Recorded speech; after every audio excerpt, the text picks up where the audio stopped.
This short video offers my opinion on where God came from and how and why He created us and the universe. First, I'll offer a condensed version of the theory, then I'll follow that up with a detailed explanation of what led me to that conclusion. The first question I would ask is, what is God? It's a being of infinite creative intelligence and life energy. In this theory, I propose that in the Big Bang, God exploded, compressing some of His life energy into matter, the matter that composes the universe. We all know that matter is made of energy. I'm proposing that this energy is God's life energy. Furthermore, I'm proposing that if E equals mc squared, then EC squared equals m. In other words, if you accelerate a given volume of energy to the speed of light squared, it will be compressed into mass. So why would God go to all this trouble? He had to have a place to grow and harvest the life energy of which He's made. So next, I'll explain in detail the thoughts that led me to this conclusion. Most people believe in God, an almighty being who created everything in the universe, both physical and spiritual. My question would be, if He exists in a universe where He created everything, well then who created Him? There can only be one answer to this question. If God indeed created everything in the universe, both physical and spiritual, well then He must have created Himself. Don't laugh. There's a simple and logical explanation that supports this concept, scientifically. If God came to the realization that He must have created Himself, then He must have realized that He needed to get busy at it or risk His own demise. So in creating Himself, He would first have to identify what it is that He's made of. By most people's estimation, that would be a creative life energy of infinite power. So in order to create this life energy, He would have to create a garden in which this life energy could grow and be harvested. In order to produce this, or anything for that matter, there must be a starting point from which growth could progress. And there can't be a starting point or the progression of growth unless time existed. So how would He go about creating time? All God would have to do is move something from one place to another. In doing this, He would have created a starting point against which to measure both time and distance. But what could He move in this infinite emptiness? Well, He could move a portion of His own life energy from one place to another.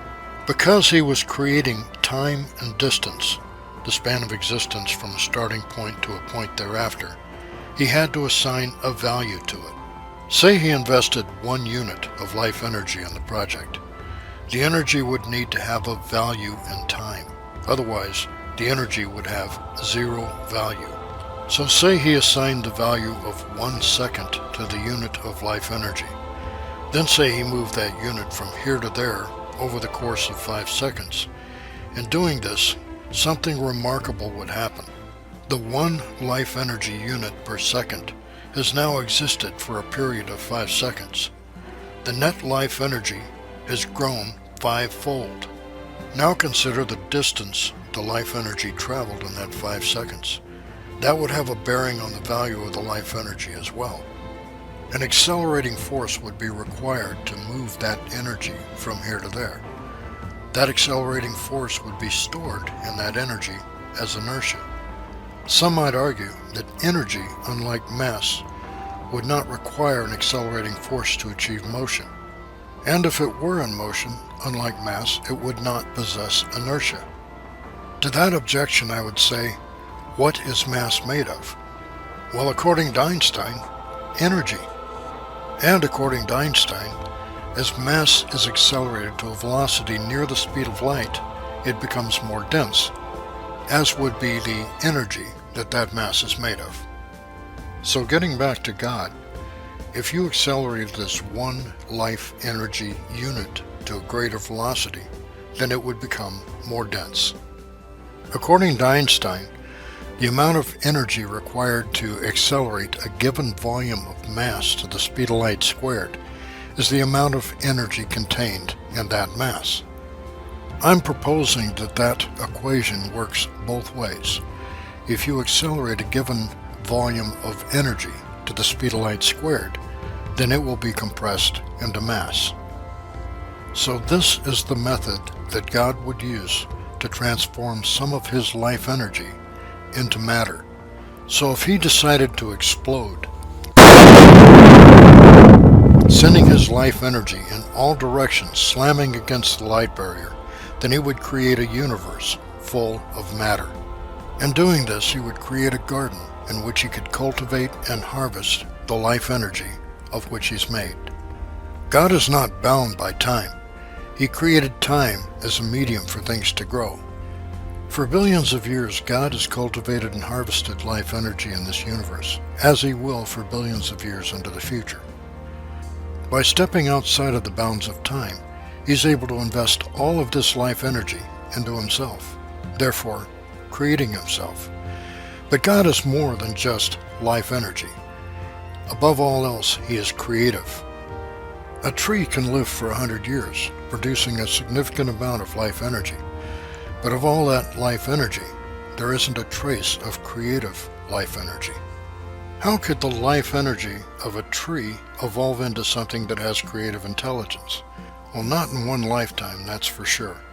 If that tree's life energy, or soul if you will, was invested into another tree's lifetime, then it would grow. Over millions of years as life forms evolved, their souls would evolve in unison.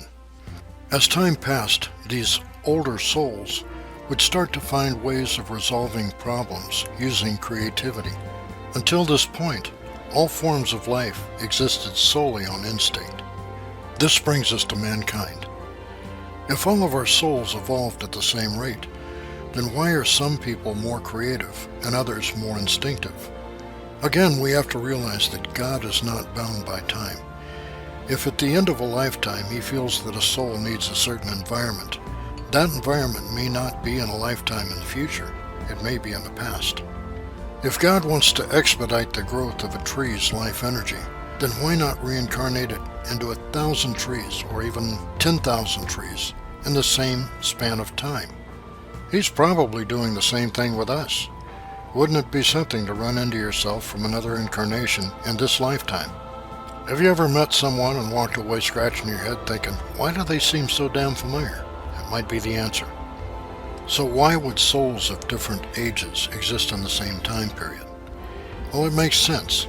The older souls could use their creativity to provide a comfortable habitat for those less creative. The creative souls could create cars, highways, hospitals, schools, for those young souls who operate on instinct or must be taught everything they know.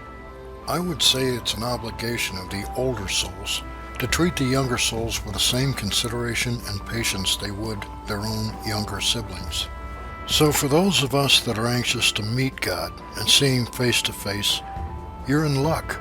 If you're looking for an old man with a beard and white hair, you'd be better off to go see Santa Claus. As far as seeing God, look in the mirror. Every atom that makes up your being is God's life energy. So when you hear that little voice inside, it might be a good idea to pay attention to it.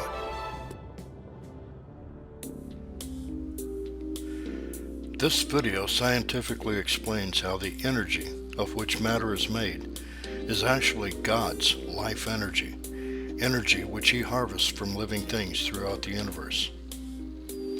He created time as a medium that enables things to grow, but he's not bound by it himself. This enables him to invest all of the life energy harvested from the universe, past and future, into himself, therefore creating himself. If E equals mc squared, then EC squared equals m.